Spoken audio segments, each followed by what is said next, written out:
Hello everyone दोस्तों, मैं अरुण शर्मा। आप देख रहे हैं दोस्तों इस वीडियो में बात करने वाले हैं अशोक गहलोत और सचिन के बारे में, सचिन पायलट के बारे में कि ये दोनों की जोड़ी इस बार क्या कांग्रेस की नैया को डुबोएगी या इन दोनों की जोड़ी में कुछ ऐसी खासियत होगी क्या दोबारा से सरकार कांग्रेस की बनाने में कामयाब होगी। दोस्तों, अगर आप चैनल पहली बार आए जुड़ सकते हैं सब्सक्राइब करके ताकि सारी वीडियो को देख पाए। दोस्तों, बात करते हैं अशोक गहलोत के बारे में, जादूगर के बारे में कि ये हर बार कांग्रेस की सरकार में जादू कर जाते हैं और सीएम बन जाते हैं। पर इस बार देखा जाए तो कांग्रेस में बम्पर गुटबाजी हुई। सचिन पायलट के इन्होंने पर काट डाले। सचिन पायलट को यहाँ तक कि पार्टी से बगावत करनी पड़ी और इन्होंने सचिन पायलट को गद्दार क्या क्या नहीं बोला कि सचिन पायलट को इन्होंने पार्टी से बाहर का रास्ता दिखाने की पूरी कोशिश की और कोशिश की कि सचिन पायलट शायद अपनी पार्टी बना लेंगे। पर कांग्रेस में जाते जाते सचिन पायलट को मना लिया गया और अशोक गहलोत के देखा जाए तो इरादों पे पानी फेर दिया गया। और इरादों पे पानी ऐसा फेरा कि जाते जाते कांग्रेस ने सारी कमान इस बार सचिन पायलट के हाथों दे दी। भले ही प्रियंका गांधी, राहुल गांधी जितनी रैलियों में आए, अशोक गहलोत को एक तरीके से मंच में रिटायर की घोषणा भी कर दी और जिससे अशोक गहलोत नदारद होते नजर आए। सचिन पायलट पे इस बार प्रियंका गांधी खास मेहरबान हुई और उन्होंने साफ कहा कि इस बार राजस्थान में नया चेहरा होना चाहिए। भले ही उन्होंने सीएम के लिए अभी नाम नहीं घोषित किया, पर सचिन पायलट को इस बार उम्मीदों के सहारे रखा गया है कि जिस बार कांग्रेस अगर सरकार विक्ट्री साइन करती है तो सचिन पायलट को इस बार सीएम बनाया जाएगा। अशोक गहलोत कभी हर बार नई नई गुगली खेलते नजर आते हैं। जब से वो स्टार्ट हुए उन्होंने कहा कि मेरा लास्ट इलेक्शन है और मैं लड़ूंगा नहीं और मैं ये नहीं करूंगा, मैं वो नहीं करूंगा। फिर जाते हुए उन्होंने फिर कहा कि कोई भी, सचिन पायलट ने जब सीएम के लिए क्लीन चिट दी तो उन्होंने कहा कोई भी सीएम बनने के लिए कह सकता है और सीएम बनना इतना आसान नहीं है।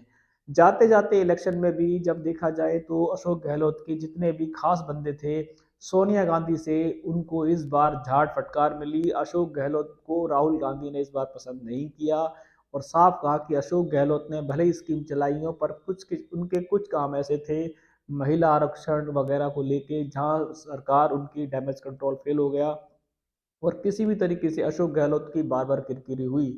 राहुल गांधी ने उनको काफी फटकार लगाई और कहा कि इस बार अशोक गहलोत को दोबारा से कमान शायद नहीं मिलेगी, जिसके चलते दोनों में बम्पर गुटबाजी रही और अभी भी दोनों को लास्ट समय प्रचार के टाइम भी एक साथ किसी रैली में नहीं देखा गया। जहां जहां राहुल गांधी और प्रियंका गांधी शामिल हुए वहां अशोक गहलोत मजबूरी में हाजिर लगाने पहुंचते थे।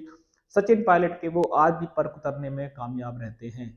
वो भले ही कांग्रेस ने अभी सीएम का चेहरा नहीं बनाया, पर अगर गलती से, क्योंकि इस बार बीजेपी की और निर्दलीय भी इसमें अच्छी खासी सीट निकालेंगे क्योंकि बीजेपी में भी इस बार बम्पर गुटबाजी हो रही है।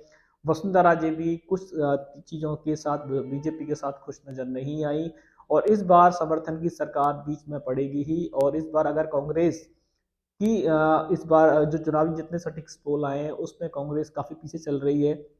अगर वो बीएसपी को और निर्दलीय को बनाने में कामयाब होगी तो शायद पिछली बार की तरह इस बार वो सरकार बना जाए।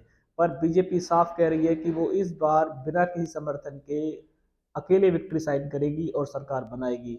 अशोक गहलोत ऐसे नेता हैं जिनका जादू हमेशा खत्म नहीं होता और कांग्रेस की नैया इस बार अगर डूबती है तो अशोक गहलोत के नैया से ही डूबी। भले ही सीएम के फेस में आज भी जनता उनको पसंद करती है, पर कुछ कामों के चलते, महिला आरक्षण के चलते बहुत सारे ऐसे काम थे जिसमें अशोक गहलोत की सरकार फेल हुई।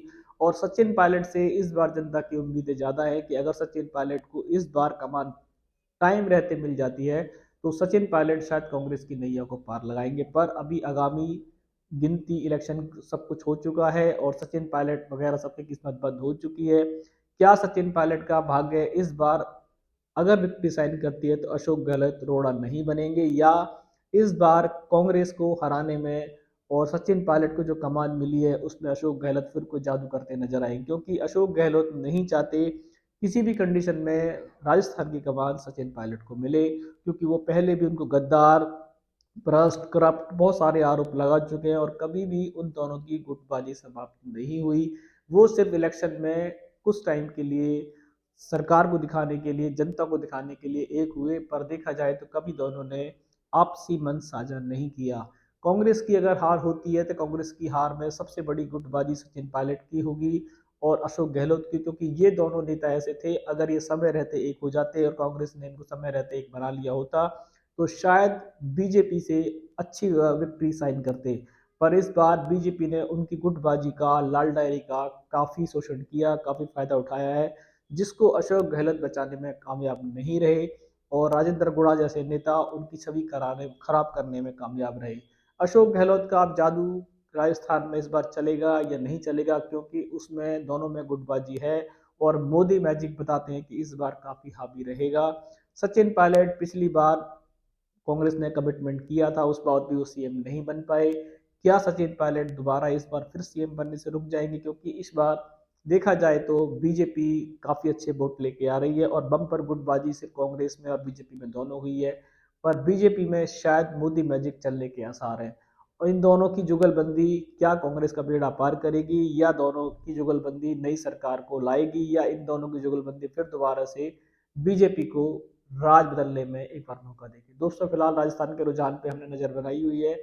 इस बार दोनों समूह की किस्मत बंद हो चुकी है। आगामी दिसंबर में शायद देखने को मिलेगा कि मोदी मैजिक चलता है या अशोक गहलोत इतनी गुटबाजी के चलते भी सरकार बनाने में कामयाब होगी, क्योंकि वो जादूगर के नाम से जाने जाते हैं और उनका जादू समझना इतना इजी टास्क नहीं है। दोस्तों फिलहाल मैं राजस्थान के रुझान पर नजर बनाया हुआ हूँ। आगामी दिसंबर में जब भी इनकी काउंटिंग होगी हम आपको बता देंगे। अगर आपने हमारे चैनल को सब्सक्राइब नहीं किया तो जुड़ सकते हैं, ताकि आने वाली सभी डिबेट आपको टाइम पे मिलेंगे। दोस्तों मैं अरुण शर्मा मिलूंगा नई सोच के साथ, तब तक अपना ध्यान रखें। नमस्कार।